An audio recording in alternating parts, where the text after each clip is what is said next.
Dobre, nachádzame sa u doktora Tibora Gornala, aktuálneho majstra oblastného združenia Bardejov, ktorý sa rozhodol predať všetky svoje staré holuby, chovné holuby a nechať si len mláďatá. V telefonáte si mi povedal, že si chceš dať prestávku. Som ti povedal, že týždeň o tom porozmýšľaj, lebo takýchto telefonátov občas býva viacero. O týždeň si mi zavolal, že si názor nezmenil a ja stále neviem, že prečo. Tak keby si nám povedal, aké sú tvoje dôvody? Tak prvým dôvodom je to, že som psychicky unavený z holubárov a fyzicky z holubov. Hoci tie holuby určite stále mám rád. Druhá vec je tá, že chovné oddelenie ešte stále mám 5 km odtiaľ pri rodičoch. Keďže otec už má 90 rokov a každý deň mi chodí do holubníka, čakám ten deň, kedy prídem a je otvorený ten holubník, že mi všetci ujdu. Lebo 90 rokov už je dosť na to, aby už má na to aj nárok, aby tie dvere zabudol za sebou zatvoriť. A tretia vec je tá, že som sa opäť pustil aktívne do dosť intenzívneho podnikania. Rysuje sa na Slovensku veľká investícia, ktorú nasledujúcich 5 rokov musím riadiť aj mimo región. Čiže pravdepodobne aj ja budem chodiť na týždňovky. Práve preto som sa rozhodol, že trošku uberiem z toho holubárstva. A plus ešte možno, že ďalšia vec je, inšpiroval ma pán inžinier Greg, keď som bol u neho na odber vzoriek proti dopingu a chcem to holubárstvo alebo to lietanie a súťaženie priniesť do takéhoto ľahšieho štádia. To znamená, v budúcnosti už nechcem lietať a naháňať sa za bodmi o majstra oblasti, ale chcem si nasadiť holuby vtedy, kedy chcem. To znamená, že hlasy zlé počasie už nebudem dávať holuby na preteky a nebudem potom niekomu nadávať, že zle pustil. Ale v prvom rade ja nedám. Do budúcna už chcem lietať len o ceny a o koeficienty. Žiadne majster oblasti. Stačilo 3-krát po sebe. Áno, tak Peter Greg to má trošku komplikované, kde to aj je pochopiteľné, keďže v tej garáži má limitované priestory, keď sa pozrieme z tejto zimnej záhrady na tvoj areál, takže túto problém nie je nejaký kapacitný. No nie. Takže toto... Časové nechcem byť takto viazaný. Aha, časové. Časové nechcem byť úplne viazaný, že každá nedeľa musí byť pretek za každú cenu. V tomto nechcem byť viazaný. Čiže keď daný víkend počas leta potrebujeme celá rodina vycestovať, tak vycestujeme a vtedy nedám holuby, nič sa nestane. Ale v bodoch o majstra oblasti už by mi ten víkend chýbal. A preto to napätie, tie 3 mesiace za tie roky, od roku 2001 asi tak lietam aktívne, bolo veľmi, veľmi veľké a takýmto štýlom už nechcem lietať za holubami. Áno. Chcem mať väčšiu radosť z lietania a voľnosť. Takže tomuto rozhodnutiu si dospel nejako po zvážení svojom, či aj manželka pomohla, alebo rodina, deti? Ja zmenej svojom. Ja zmenej svojom, ale trošku potrebujem už odovzdať seba sa aj rodine. Už mám veľkých chlapcov, ktorí sú aktívni športovci, treba s nimi chodiť na rôzne súťaže občas a ja som sa venoval nič len holubom. Čiže do budúcna to určite bude tak, že bez problémov vynechám pretek a pôjdem s chlapcami na majstrovstvá Slovenska, keď budú mať. Takže musím trošku času odovzdať rodine. Dobre, takže ktoré holuby mieniš ponúknuť? Ako si sa rozhodol? Mienim ponúknuť všetky chovné holuby, ktoré sú na holubníku v Breznici. Mienim ponúknuť všetkých závodníkov, ktorí dokončili sezónu 2015 a plus sú tam k tomu ich vdovy, ktoré boli cvičené len ako mladé a potom už robili garde a plus mi robili genetickú rezervu. Na holubníku si chcem nechať len ročník 2015. Takže všetko okrem ročníka 2015. Dobre. Keby si vedel by si povedať niečo k pôvodu holubníka? Na čom je postavený holubník? Koľko línií? Tak holubník v rokoch, keď som začal po vysokej škole trošku holubáriť, sa vyvíjal na holuboch pána inžiniera Fiľarského, ktorý bol dlhoročný majster oblastného združenia Bardejov. A ten mal holuby od Víteslava Máchu postavené na páre číslo 1. Neskôr som si ja importoval holuby od pána Máchu, tiež z tej páry číslo 1, aj nejaké dlhotraťové. Musím uznať, že to boli veľmi dobré holuby a nejaké 25% zastúpenie u niektorých závodníkov ešte dneska tu je. v roku 1999 som si doniesol 10 kusov Green Vanderberg od pána Lenčeho Františka. Boli to úžasné holuby a to som ich podcenil. Vtedy mohol som ich viac rozchovať, cvičil som originály, fantasticky lietali.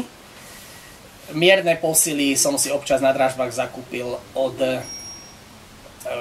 Lašovcov Čutýho, čiže tie klinkamery som tu skúšal, určite sú v niektorých rodokmeňoch. A neskôr som sa zoznámil s veľmi dobrým chovateľom, inžinierom Richardom Smagalom z oblastného združenia Debica z Poľska, ktorý je dlhodobo špičkový chovateľ. A tam už bola tá spolupráca trošku iná, keďže u neho sa na holubníku nachádzalo takmer všetko a ja som mal otvorené dvere, ku čomu chcem. A medzi tým som zabudol povedať, že som si nakúpil niekoľko originálov od pána nebohého Wagnera Martina, ktorý zahynul v Katoviciach. Ale tam som si nakúpil Challenge Van. A možno, že tie sú dneska takýmto základom. Takže tie tvoria základ plus priparovanie na tie ostatné línie. Dobre. Ako sa ti darilo v pretekaní? Toho roku bola sezóna výnimočná. Myslím, že som bol prvý od prvého preteku. Ani sám som nevedel, čo som urobil dobre alebo zlé. Určite som obmedzil lieky, lebo nedával som žiadne prípravky, žiadne probiotika, ale veľmi som sa venoval tréningom a motivácii. Tá sezóna bola určite výnimočná. Prekonal som svoj rekord, ako ja to trošku tak merám, v holuboch v 1%, kde som mal ich viac ako 100 kusov a nakoniec tie výsledky boli také, že som v oblastnom združení Bardejov majster krátkych tratí, stredných tratí, majster dlhých tratí, majster starých holubov. Čiže vyhral som všetky kategórie, dosť vysoko som bojoval v rámci Slovenska, kde v kategórii super dlhé trate mi mohol holub 455 urobiť obrovskú radosť, keďže z 3 pretekov mal koeficient 14, keby zaletel v 1-2%, je prvý holub na Slovensku, ja som majster Slovenska. Žiaľ minul, prišiel ráno, podržal ma iný holub, takže ten nie je prvý na Slovensku 455, ale ja som, zdá sa, prvý vicemajster Slovenska v super dlhých tratiach. Zhodou okolností je to taký paradox, že viac sa považujem za špecialistu krátkych tratí, kde som za posledných 10 rokov bol veľmi veľakrát majster, hoci som nebol majster v oblasti krátke, som stále vyhrával. Aj teraz, možno, že prvé, druhé, tretie, štvrté som v oblasti krátkych tratiach a dlhé som nikdy veľmi neobľuboval. A najväčší úspech sa stal práve v tých dlhých tratiach. Áno, ale zase na druhej strane 2 špičkové holuby v kategórii aj v celoslovenskom meradle. Tie holuby z čoho pochádzajú? Prvý 505, škoda. Myslel som, že doletí viac. Je to holubok, ktorý vie lietať aj dlhé trate, dokonca ako dvojročák. Robil aj 750 Nemecko a tam asi 2-krát alebo 3-krát špičkové 550-ky. Je to taký môj starý mix štychelbot oživený opäť šalencami. A holubička ďalšia 763, myslím, že 9. na Slovensku. Z holubic by bola prvá, keď sme to takto merali na Slovensku. Tá je vyloženie Martin Wagner Challenge Van Loon. Myslím v roku 2011 alebo 2012. V 11. už jej brat 358 bol 9. na Slovensku. Tam vtedy z Česka bol dosť veľký záujem o predaj a žiaľ, rok sa strátil na ľahučkom preteku. A v čom tkvie úspech na krátkych tratiach? Príprava holubov a motivácia. Príprava holubov. Samozrejme, musia byť v prvom rade dobré holuby. Na zlom materiály sa nedá pracovať. Na ďalšom musí tá príprava. Príprava znamená krmenie a motivácia. A ako holuby motivuješ? Minulého roku mi trošku viac ma podržali totálne vdovy ako klasické vdovce. Klasický vdovec, keďže je mu holubica doma, musí robiť tie ceny aj za ňu. A toho roku som veľmi, veľmi zvýšil starostlivosť o klasické vdovy, čiže o vdovy, ktoré nechodia na preteky. To znamená obrovská starostlivosť o ne a zmena krmenia klasických vdov. Akým smerom? Ohromná motivácia. To znamená pondelok, niekedy aj útorok absolútna hladovka. Vdovy, ktoré nechodia na preteky. Len aby museli rozmýšľať o prežití, nie o párení sa medzi sebou. A pridávanie krmiva od stredy, štvrtok už ohnivá zmes a štvrtok, večer, piatok veľký podiel konope. Vdovám, ktoré nejdú na preteky. A toho roku sa mi stalo, že tie vdovy ani jedna, hoci sú v spoločnom oddelení, ani jedna medzi sebou sa nezačala páriť. A počas celej sezóny, aj keď idem vdovcami od prvého preteku, som nenašiel jediné vajíčko, čo bol obrovský úspech. Lebo ako náhle sa vdovy začnú medzi sebou páriť, to je po sezóne vdovca. Takže vlastne takýmto spôsobom si motivoval samce. Aj sa to ukázalo? Boli lepšie? Oveľa lepšie. Tie samce boli nádhera, ja neviem, možno, že 10 samcov, potom to spíšeme, má viac ako 10 cien, sú tu holuby so 14 cenami, s 13 cenami. Okamžite sa to ukázalo. Ale práve z toho oddelenia tých samcov, ktorých... Áno, tie samce, kde som sa oveľa viac staral o tie vdovy.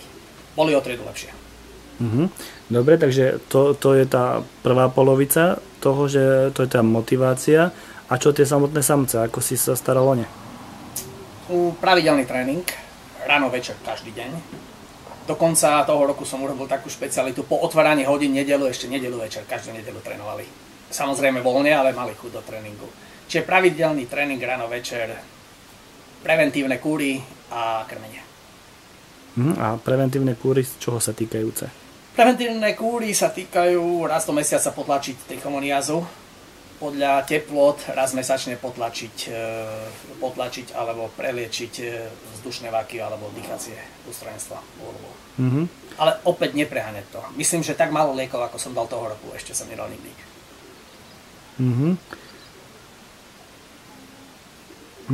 Ako sa preteká z Poľska? Vy lietate vlastne z Poľska. Z rovinatého Poľska? Nevidím problém pretekov z Poľska. Hlavným problémom sú ľudia, ktorých oblastné združenia poveria štartami. Či tí ľudia majú trpezlivosť a vypustia tie holuby, aby tie holuby mali dobrý rozlet a nepustili ich do dažďov, do hmiel a pri dobrom štarte už tie holuby z Poľska zvládajú relatívne dobre. Ktorý úspech, ktorý si dosiahol s holubami, si najviac vážiš?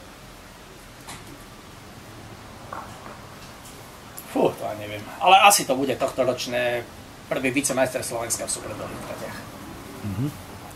Dobre, ďakujem pekne za rozhovor. Blíži sa manželka. Aj teby sme sa spýtali, keby teda povedala, ako hodnotí rozhodnutie pána manžela. No, musím povedať, že veľmi pozitívne. Aspoň na chvíľu nech si oddychne od tých povinností, potom môžem začať znova. Po koľkých rokoch? Ja neviem. Tak, ale že po koľkých rokoch konečne prišiel takémuto, teda to konečne myslím teda z vašej strany, takémuto rozhodnutiu? To už bolo asi aj pred rokom, rozmýšľal o tom? Áno. Konečne sa rozhodol. Takže ho hodnotíte pozitívne. Neprehovorali ste ho, aby to zvážil, že... Určite nie. A dobre, oddychne trošku, môže začať znovu. A aká je sezóna manželky chovateľa, ktorý lieta prvú ligu? Taká normálna. Mňa sa to veľmi netýka. No ja viem, ale teda ako hodnotíte to, že manžel teda lieta, venuje sa holubom, aj funkcionárskej práci a tak ďalej. Ako sa žije s takým človekom v jednej domácnosti? Zaberá mu to dosť času, musím povedať, hej. Aj sme dosť obmedzovaní časovo, stále kvôli tomu, lebo raz treba trénovať, raz treba čakať holuby, hej. Ale dá sa to. Tak ja budem mať chvíľu pokoj. Dobre, ďakujem pekne.